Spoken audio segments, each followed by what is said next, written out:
Om Shri Guru Bhyo Namaha Harihi Om.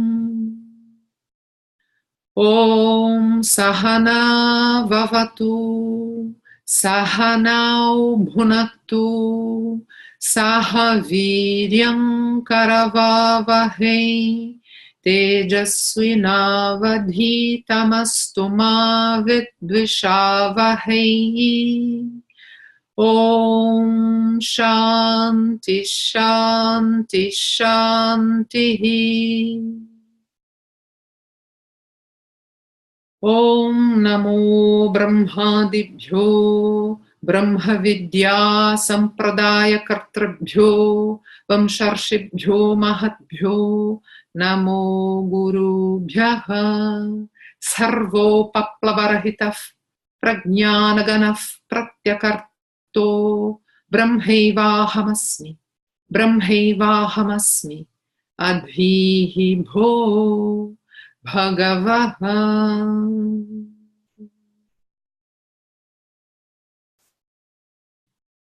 Om Ya Devi Stuyate Nityam Vibudair Veda Paragaihi Same Vasatu Jihwagre Brahmarupa Saraswati.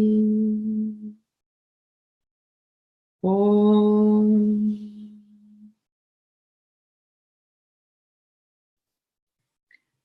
Então, hoje eu vou fazer um resumo do primeiro e segundo capítulo da Bhagavad Gita. Tá?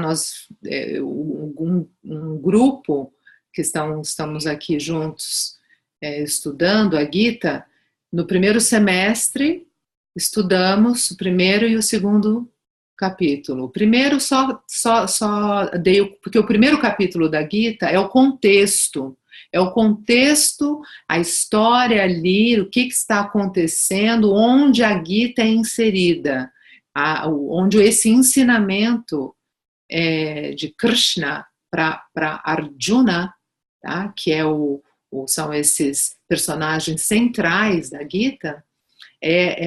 No primeiro capítulo ele coloca o contexto, né? O que está acontecendo ali, a situação em que Arjuna, o personagem Arjuna, esse príncipe que está no meio de um campo de batalha, ele começa a sofrer, ter angústias, né, pela situação em que ele se encontra.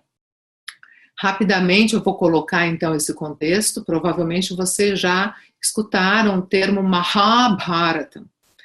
Mahabharata, essa grande batalha, a batalha da vida. A Gita ela é toda em forma de espelho para todo o sentimento humano, toda a emoção humana, toda a psicologia humana contém ali dentro da Gita. Então ela é como um espelho para todo ser humano. Tá? Então ela coloca ali como em metáfora tudo aquilo que nós humanos sentimos.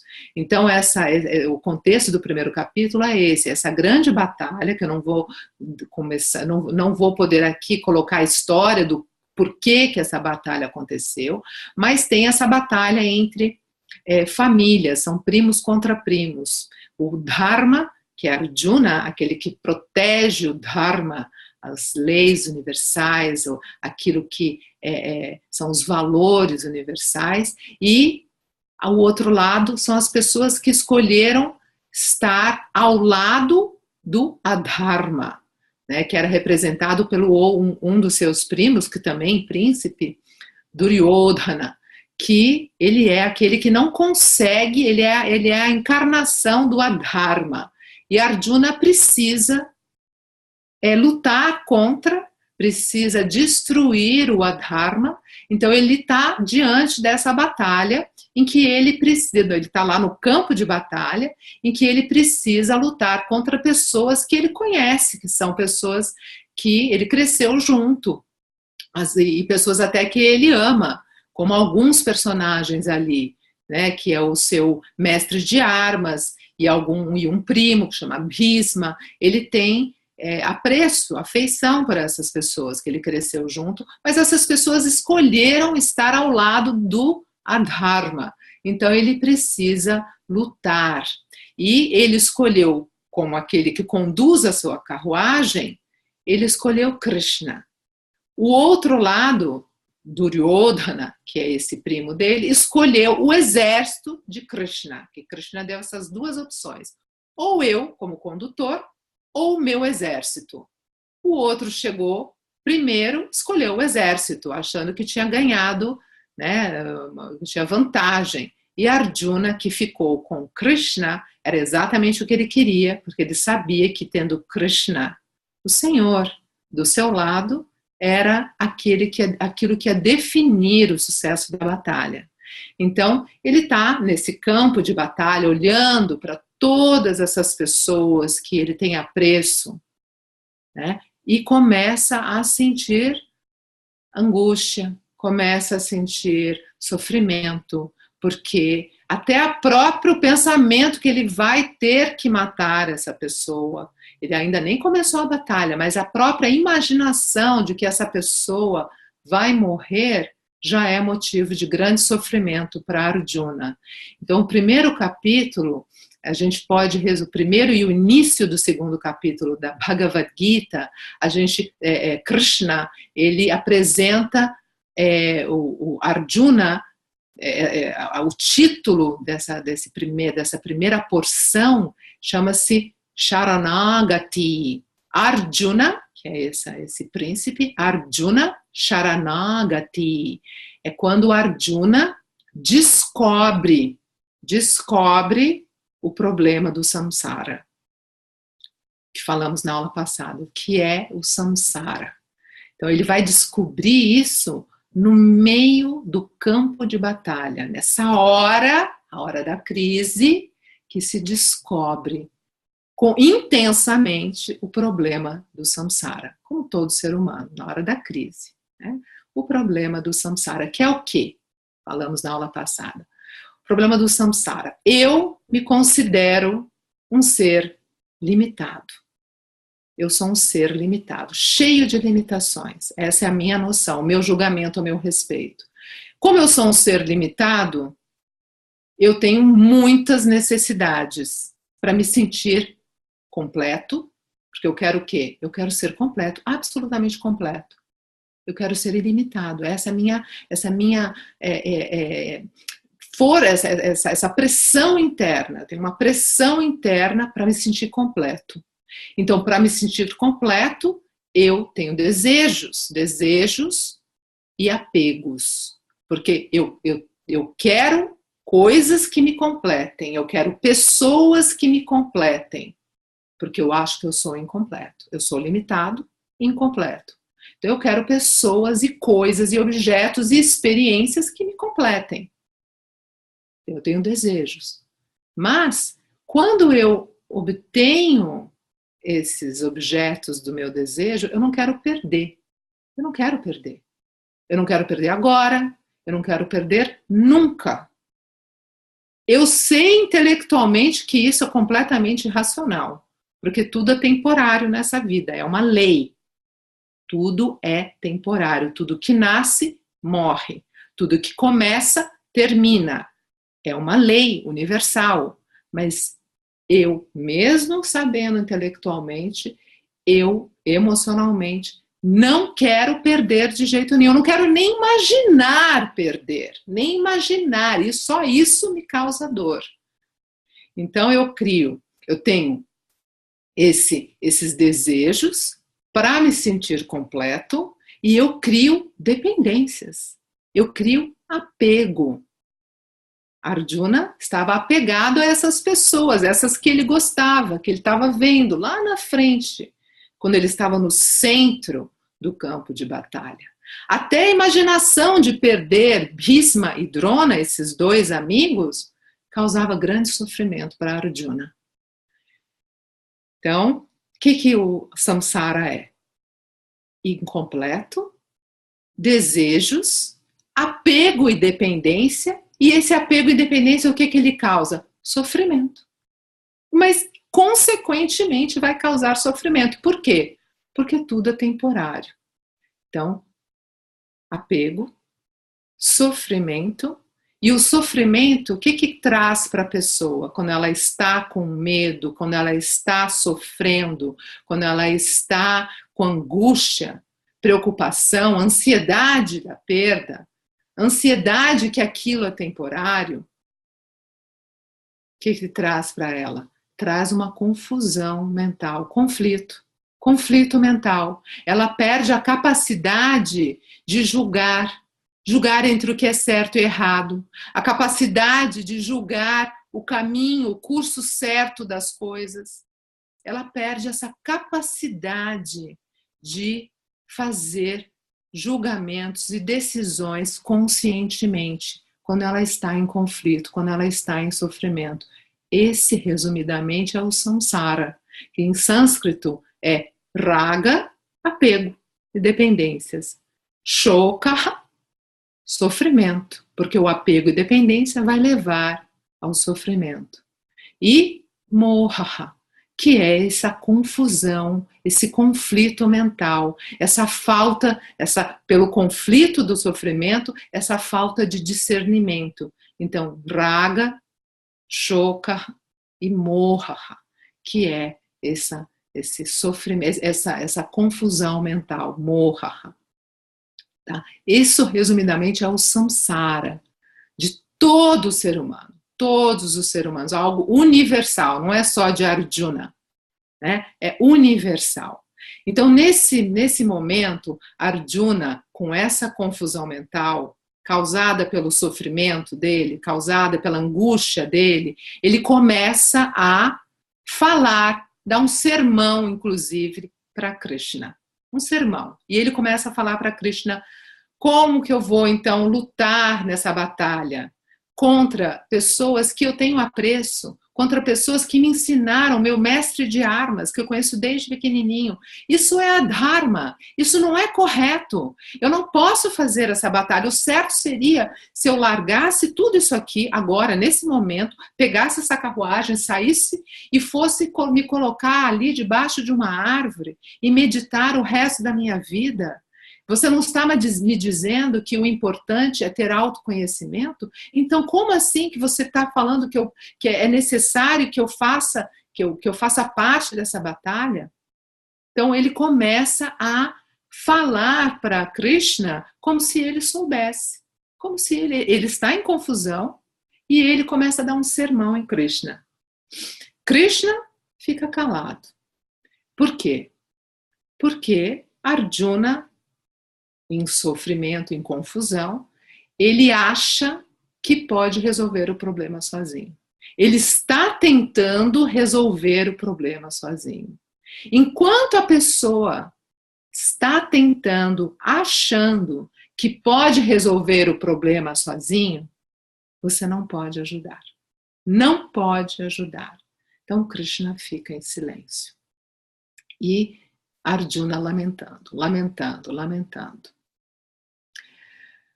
Chega um ponto em que Arjuna, depois de muita lamentação, primeiro capítulo, lamentando e dando sermão, ele cai em si.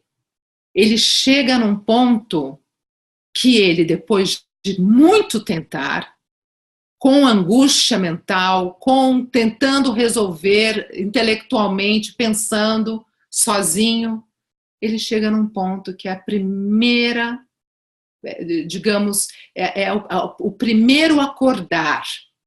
Ele chega num ponto que ele reconhece que ele é impotente. Impotente para resolver o problema sozinho. Ele está em grande confusão mental, em grande angústia, coração totalmente apertado, ele não tem a capacidade de discernir o que é certo, o que é errado, o que é dharma, o que é adharma, qual é o curso certo para as minhas ações. Ele reconhece. Esse foi o primeiro acordar de Arjuna. E por isso que chama Arjuna Sharanagati, Sharanam, ele toma refúgio. Nesse momento, ele reconhece que ele não pode resolver o problema sozinho e ele toma refúgio. Tem um verso que ele fala, que eu vou ler o verso, que é um verso importantíssimo, que é o verso 7 do capítulo 2, em que ele se entrega, porque ele reconhece que ele não pode resolver o problema do samsara sozinho. E esse verso é assim: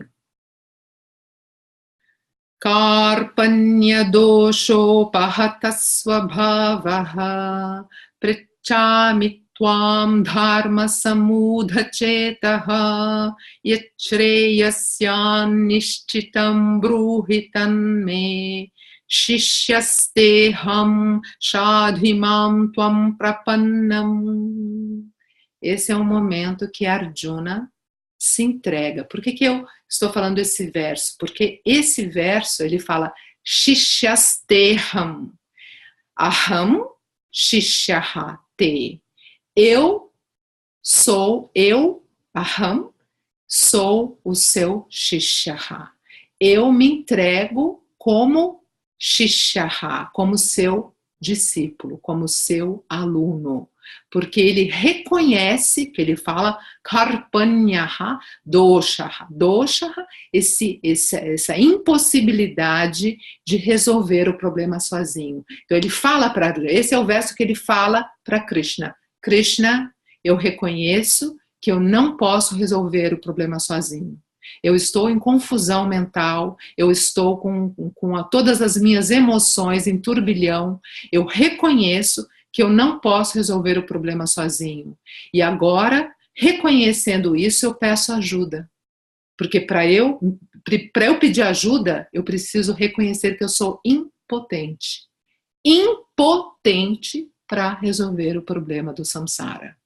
E nesse momento ele fala para Krishna, eu sou impotente e eu peço para você, então, me ajudar. Me ajudar. E eu me entrego para você como seu Shishyaha. Shishyaha é o estudante, o discípulo. O que é o estudante? Shishyaha é isso, é o estudante. Eu agora quero que você me traga clareza, Krishna. Nesse momento, até aí, Krishna não tinha aberto a boca. Não tinha falado uma palavra. Por quê? Porque você só vai ensinar para uma pessoa que está aberta, que está receptiva, onde esse canal de comunicação pode acontecer. Antes disso, Krishna não falou, apesar de ser Vishnu, apesar de ser Ishvara, ele é o Senhor dessa criação, com absoluta capacidade, um melhor professor para trazer a clareza de quem é Arjuna, o que é a realidade do que está acontecendo. Ele não falou, ele esperou Arjuna pedir, reconhecer a sua impotência, isso é importante, eu reconheço a minha impotência, eu deixo de tentar resolver sozinho. E peço ajuda para quem pode ajudar. Porque Arjuna, nesse momento, ele reconheceu a sua impotência, olhou para o lado, quem estava ali? Krishna, o melhor dos melhores para poder ensinar. Porque quando é igual uma pessoa que está afogando, né? Uma pessoa que ela é um split second, ela percebe que afogar é um processo, eu já ouvi dizer, afogar é um processo, que você está lutando ali ainda, mas tem um momento ali que você percebe que você vai se afogar. Você vai se afogar. Nesse momento que você reconhece que você está se afogando, você olha para o lado, para se agarrar onde puder, onde conseguir para poder se salvar. Arjuna olhou e quem estava ali? Krishna. Muitas vezes, quando você olha ali, o que tem? Outras pessoas se afogando. Você segura numa pessoa, uma pessoa se afogando, segurando numa outra pessoa se afogando, blu, blu, blu, blu, blu, as duas se afogam juntas. A bênção de ter algo quando você está se afogando e poder segurar em algo que vai te manter ali com a cabeça fora d'água e vai te tirar do oceano do samsara, é um oceano sem praia, é uma grande bênção. É uma grande bênção. Então, Arjuna tinha Krishna ali do seu lado e Krishna começa o ensino. É aí que a Gita começa, no verso, o ensinamento da Gita. Começa no verso 11. E ele começa falando assim: Ashochanam vashochastvam prajnavadamscha bhashase gatasum nagatasumscha nanushochanti panditaha. Ele fala assim para Arjuna: Arjuna, antes você estava falando como um pandita, como um jnani, como alguém que sabia, alguém que tem absoluta clareza de si mesmo, de Deus e do mundo. Você estava falando como se você fosse um pandita. E eu vou te falar algo, um pandita, um jnani, aquele que tem clareza, que tem autoconhecimento, ele não sofre. Esse não sofre. E você está sofrendo. E você está falando como se você soubesse. E você não sabe. Então, Arjuna, Ashochanam vashochastvam, você não precisa, não tem esse sofrimento seu, ele é baseado na sua confusão, no seu olhar distorcido para as coisas que você está experienciando, porque você não vê com clareza. Você não vê nem a si mesmo com clareza e você não vê todo esse seu script, isso que se apresenta para você, todas as pessoas, você também não vê com clareza. Você tem auto-ignorância e você não reconhece a realidade do que está ali, o que é. Você não sabe, mas você fala como se você soubesse. Falando que é a dharma, que você tem que deixar essa batalha, ir para um ashram e largar tudo, né? Você estava falando como se você fosse um pandita e sofrendo. E eu vou te dizer que um jnani não sofre. Não sofre. E você não tem legitimidade para sofrer. Você sofre porque você está com moha, em confusão mental, noções errôneas. As suas noções errôneas te causam sofrimento. E nesse momento, Krishna começa a ensinar para Arjuna. Ele vai falar, primeiramente, ele começa já o ensinamento falando a diferença, o que é, na verdade, o que é Atma, seu próprio ser. Atma significa isso, tá? Ela tem vários significados da mesma coisa. Atma significa o seu próprio ser. O seu próprio ser. Quem é o seu próprio ser? O ser consciente que você é, aqui e agora. O ser consciente que você é. Atma, o seu próprio ser. Mas também significa Chaitanyam, porque o seu próprio ser é o quê? Consciência. Você é consciência o tempo todo. Isso é algo que você experiencia o tempo todo. Inegável. É inegável. Atma, isso é o significado de Atma. O seu próprio ser, que é Chaitanyam, que é consciência. Mas esse próprio ser, que é você, que é consciência, é Apnoti Sarvam, que é Iti Atma.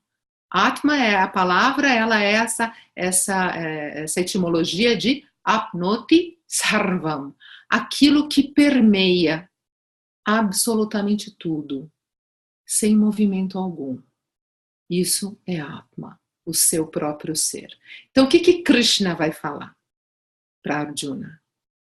Arjuna, você, por não saber, não ter auto-ignorância, você se identifica com o corpo, que é um veículo, você se identifica com a mente, que é um instrumento, corpo e mente, esse complexo de corpo e mente, que é um veículo, um instrumento para interagir com o mundo e temporário.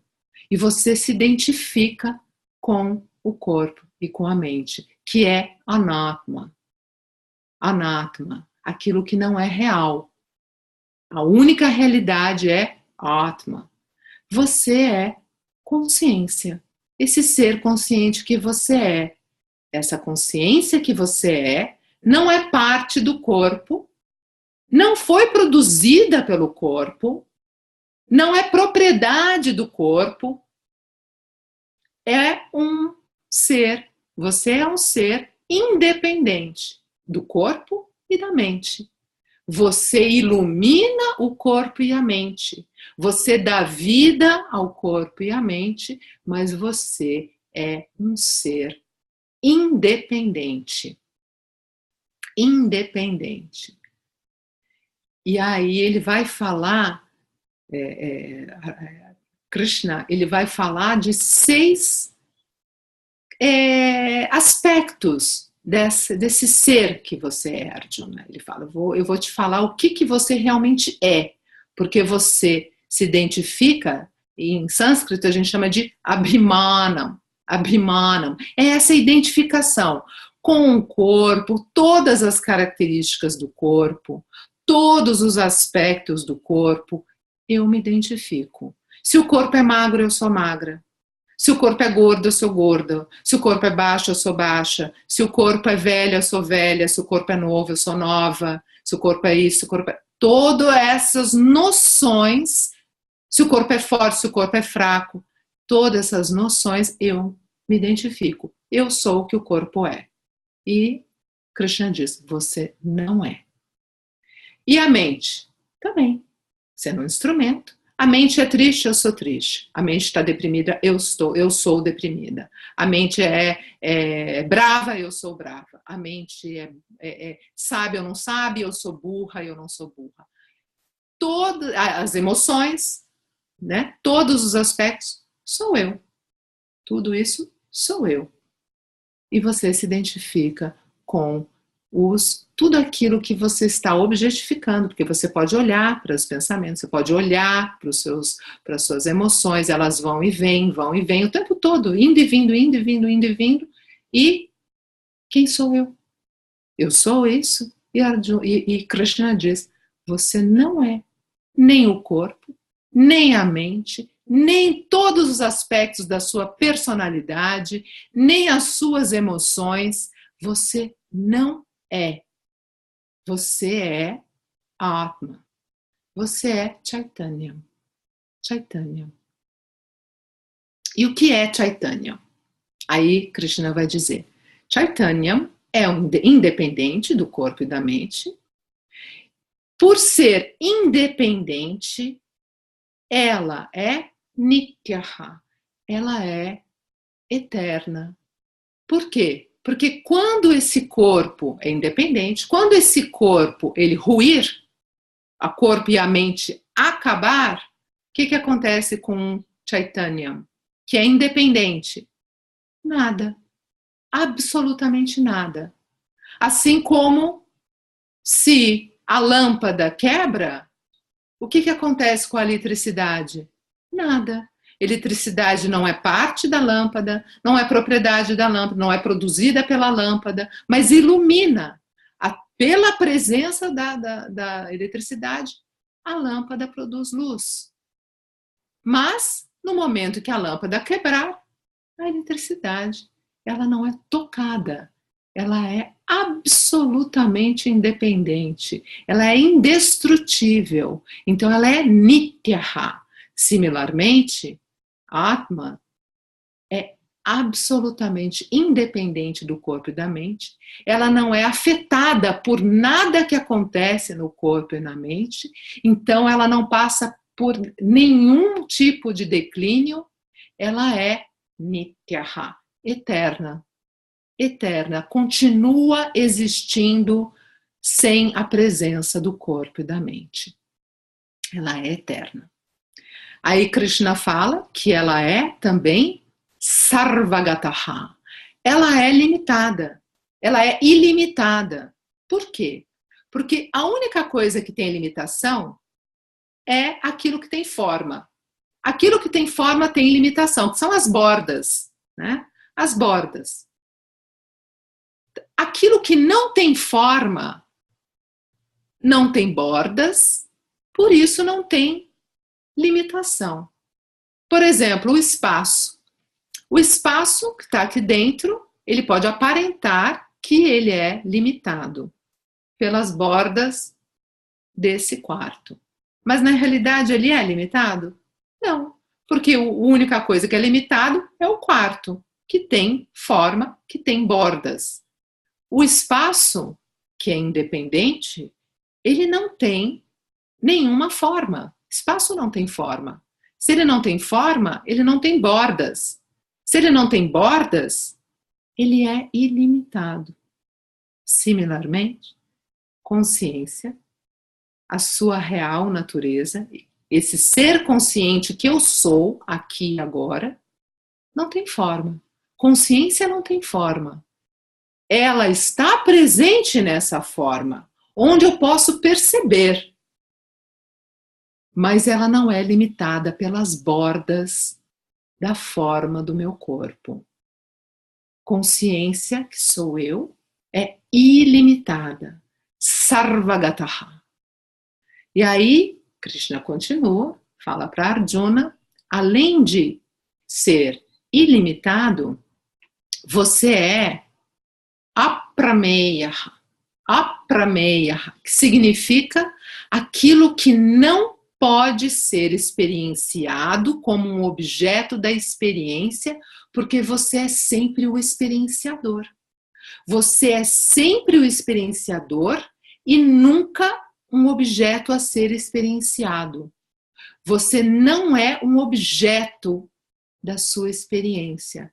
Você é o sujeito, imediatamente. Então, se você está esperando uma nova experiência acontecer para reconhecer, para ter autoconhecimento, você nunca vai ter.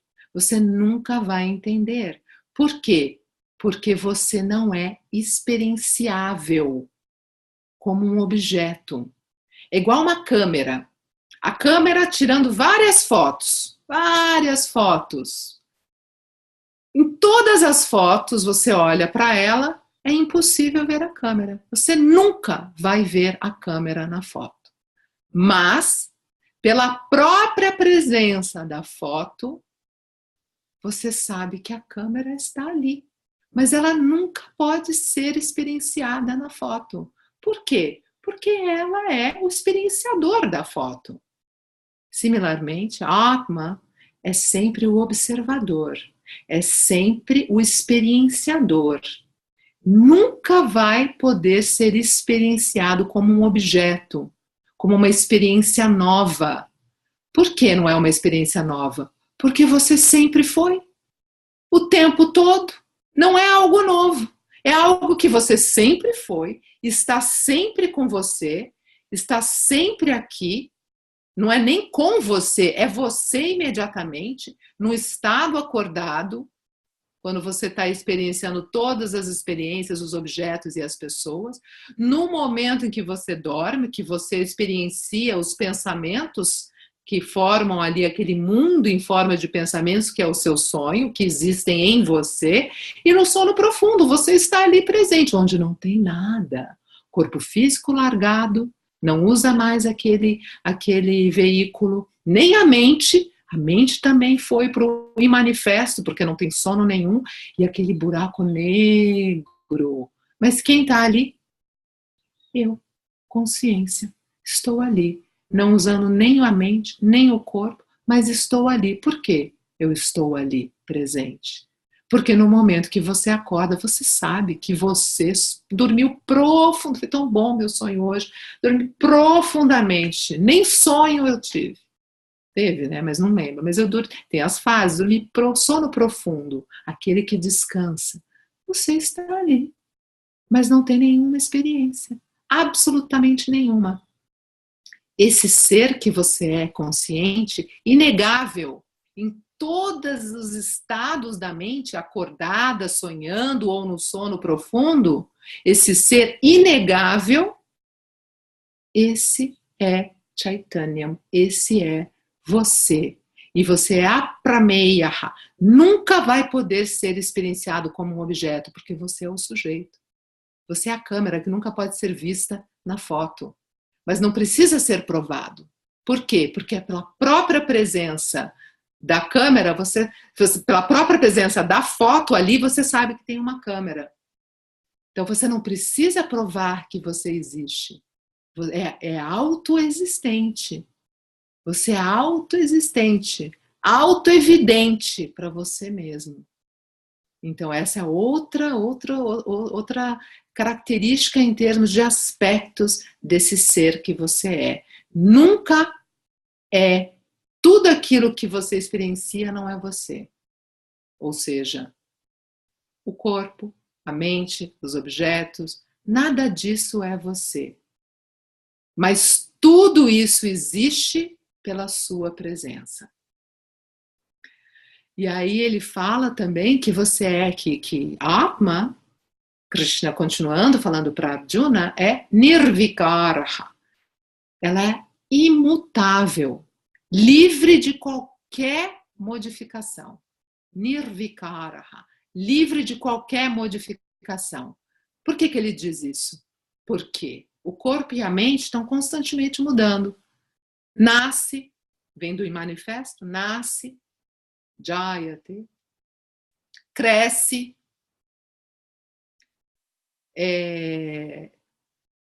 começa um declínio e depois morre.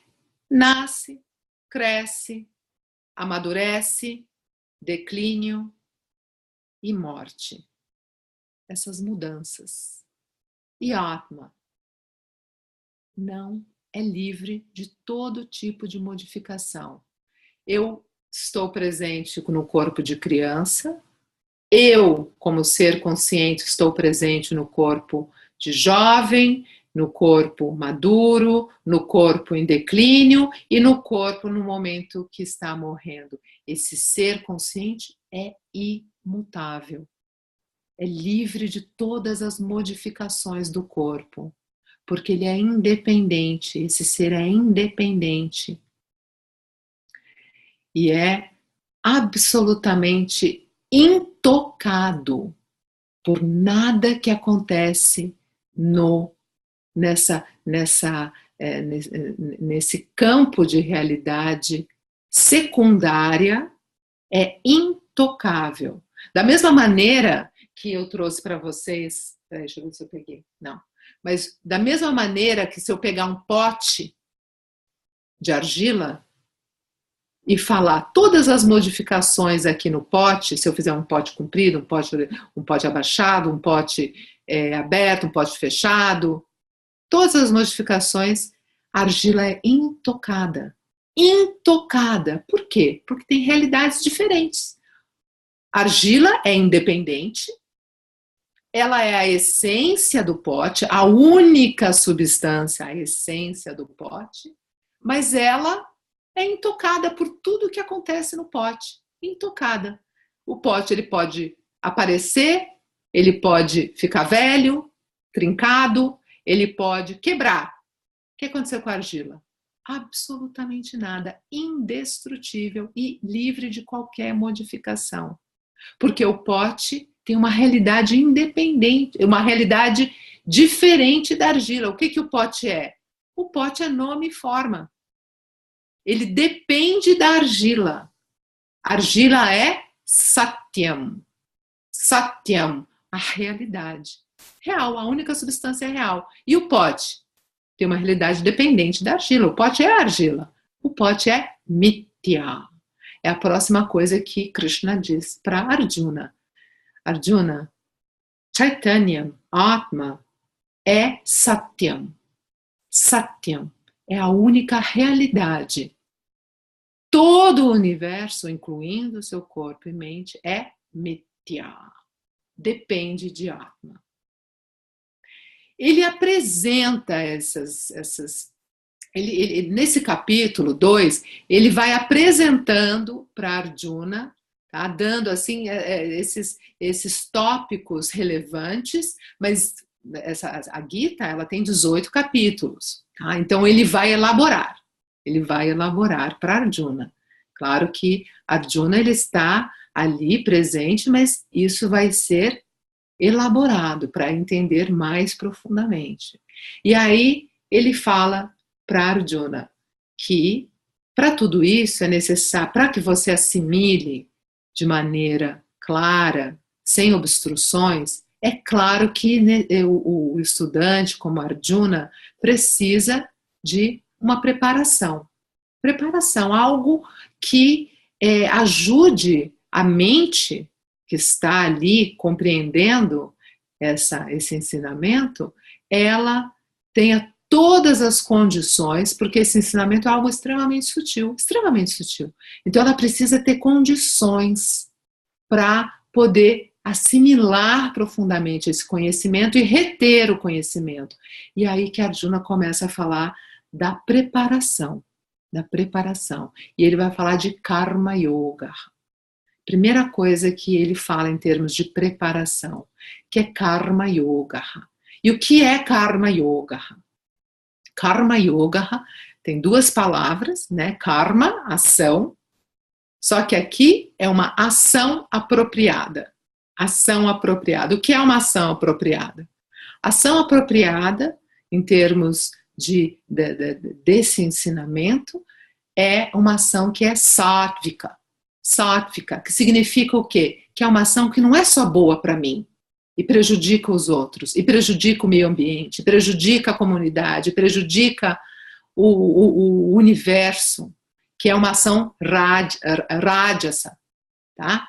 Uma ação sátvica é aquela ação que me beneficia, mas beneficia as pessoas ao meu redor, beneficia a família, beneficia a comunidade, beneficia o meio ambiente, beneficia o universo.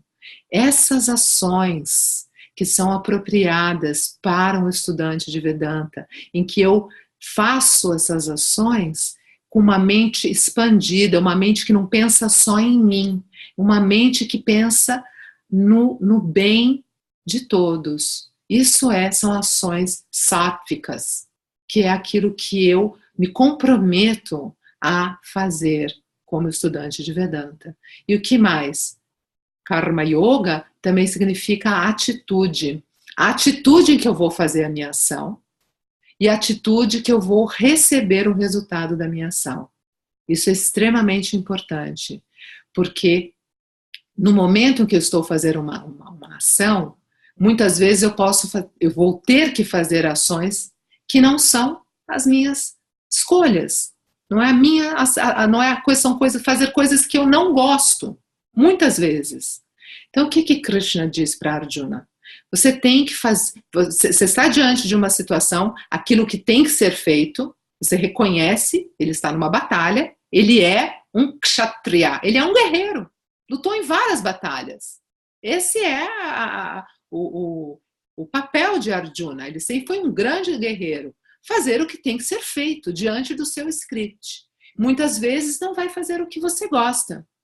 Mas o que Krishna diz? Aprenda com a sua atitude de Karma Yoga, que eu vou passar muito mais elaboradamente, a gostar, a apreciar todas as ações.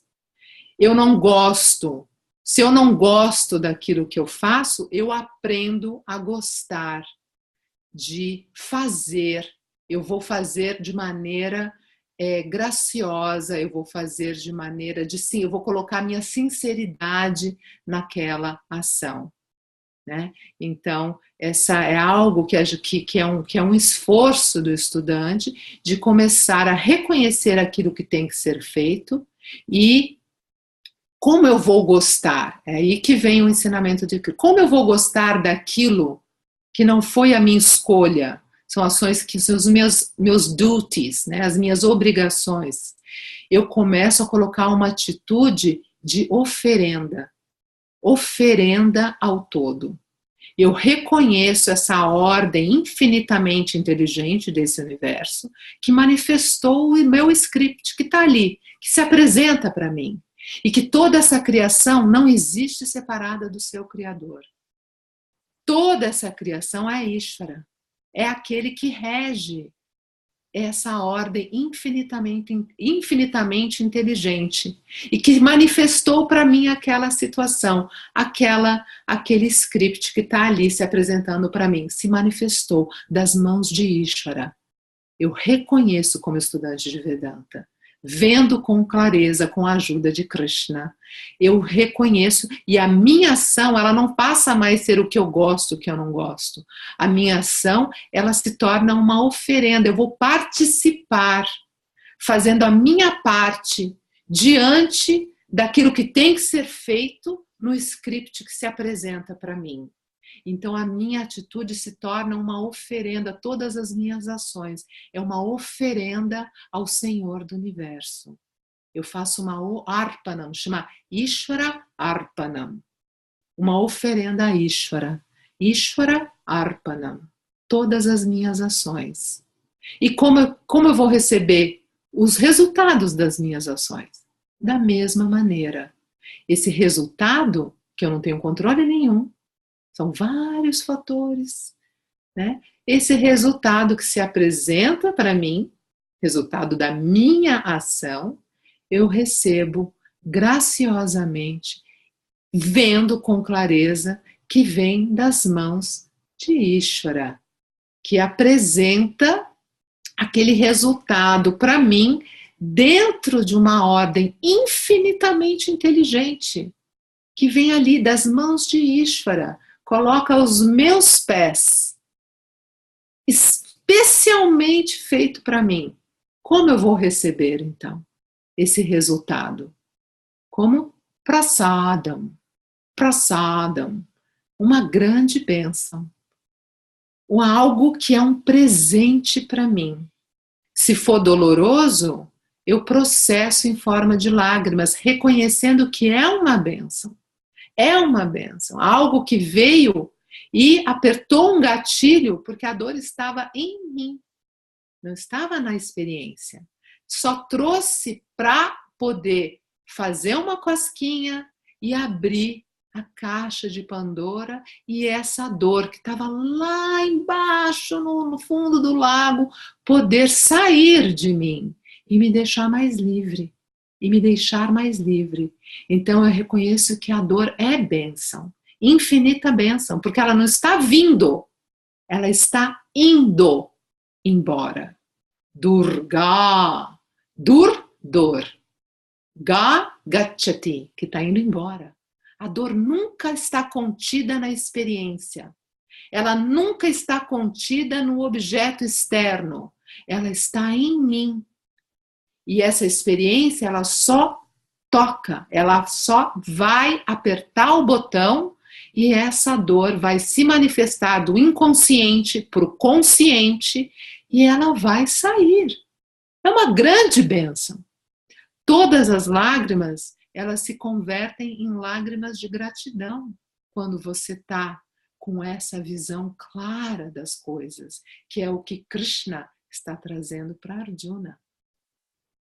Algo que vai te deixar mais livre, com uma mente mais tranquila, com as obstruções sendo tiradas, para que você comece a ver-se com mais clareza quando escuta o Vedanta. Uma grande bênção. Então, ele vai falar para Arjuna que Karma Yoga não é só em relação à ação, mas em relação ao resultado das ações, a sua atitude de ver que é prasadam, que é um presente das mãos de Ishvara para você, e você pode receber em confiança, aberto, totalmente entregue, sem resistências. Porque quando você está resistindo a um fato que você não pode mudar, o que acontece com a tua mente? Absolutamente conflito. Você não tem capacidade de discernimento com conflito e você vai, o quê? Reagir. Reagir. Quando você reage, você vai causar mais dor para você. Por quê? Porque você fez uma ação inconsciente, toda ação gera um resultado. E esse resultado vem para quem? Para quem fez a ação. E ele vai se apresentar. Pode ser imediatamente, pode ser daqui a pouco, pode ser daqui a vários anos. Você pode até ter esquecido da sua ação. E aí vem o resultado. E você, como que isso pode acontecer comigo? Isso não é justo. Eu sou uma vítima. Como é que pode? Essa é a pessoa em moha, em absoluta confusão. Todas as noções errôneas, sem ver com clareza. E é isso que Krishna está falando com Arjuna, com todos nós somos Arjuna, que é necessário essa visão clara das coisas e essa postura, esse esforço em usar a sua força de vontade para não resistir. Não para mudar aos fatos que você não pode mudar. Usar a sua força de vontade para não resistir. Como eu vou fazer isso? Buscando a clareza, me expondo a esse conhecimento. Quanto mais eu me exponho, mais essa atitude cresce dentro de mim. É um processo que vai junto com a clareza. Quanto mais eu entendo essa ordem infinitamente inteligente, menos eu deixo de resistir aos fatos que eu não posso mudar. Essa é a atitude de Karma Yoga, que vai trazer que benefício? Por que Krishna está dizendo que é extremamente necessário para assimilar esse conhecimento que ele falou na primeira parte? Porque com uma mente em conflito, é impossível compreender a si mesmo. É impossível. Mesmo quando escuta o Vedanta, se a pessoa tem a bênção de estar diante desse conhecimento, ela pode escutar, mas ela vai entender? Não. Ela não vai entender. Porque a mente está em absoluto conflito, está com preocupação, está com angústia, está pensando em outra coisa, ela não consegue ficar alerta, não consegue ficar presente. Uma mente agitada. Ou seja, Karma Yoga é extremamente necessário como uma preparação para o aluno compreender, ter uma cognição enquanto ele escuta o Vedanta e poder reter o conhecimento. Depois de Karma Yoga, ele vai falar da atitude, né, de Ishvara Arpanam, toda ação é uma oferenda e todo resultado é prasadam, é um presente que eu recebo. E eu posso estar em confiança, como um bebê nos braços da mãe, recebendo tudo que vem. Eu falo, vem. Tudo que vai. Entro nessa postura de confiança, Shraddha, confiança como um bebê nos braços da mãe, recebendo a nutrição, toda a nutrição que eu preciso para crescer, para poder emocionalmente, espiritualmente, cognitivamente, com todas as preparações da minha mente que eu preciso, para quê? Para assimilar esse conhecimento. E a última parte, Krishna vai falar daquela pessoa que assimilou o conhecimento, que chama-se Sthira Prajnaha. Sthira Prajnaha. Sthira é aquele que está estabelecido nesse conhecimento, na visão de si mesmo como Atma, como consciência ilimitada, independente, eterna, aquela que é absolutamente plena e completa, que não pode sentir nenhum sofrimento, porque nada pode me afetar. Então, como é essa pessoa?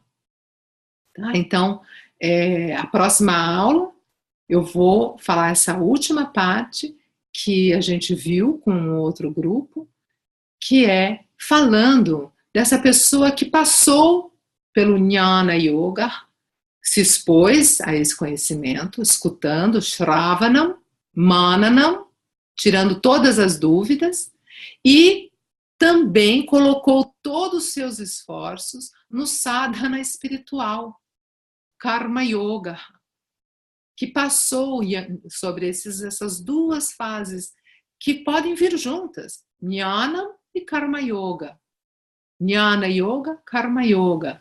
Então, essa pessoa que obteve esse conhecimento, passou por essas duas etapas com absoluto sucesso, assimilou o conhecimento e transformou o conhecimento em força emocional.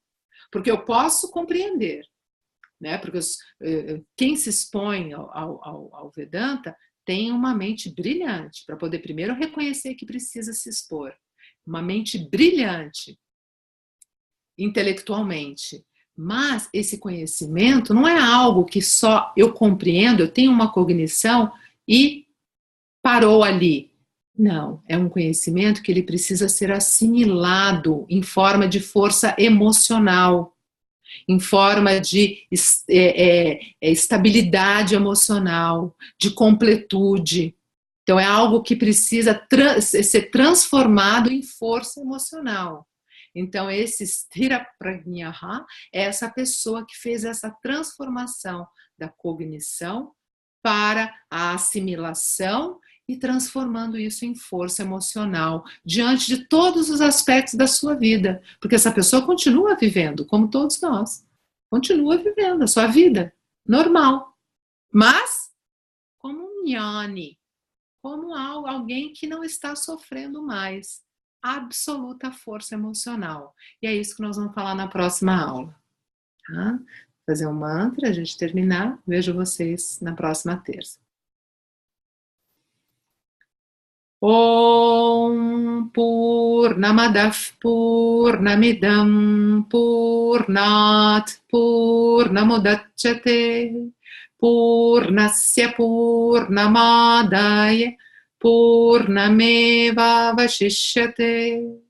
Om Shanti Shanti Shanti Harihi Om Shri Guru Bhyo Namaha Harihi Om Sadguru Sharanam.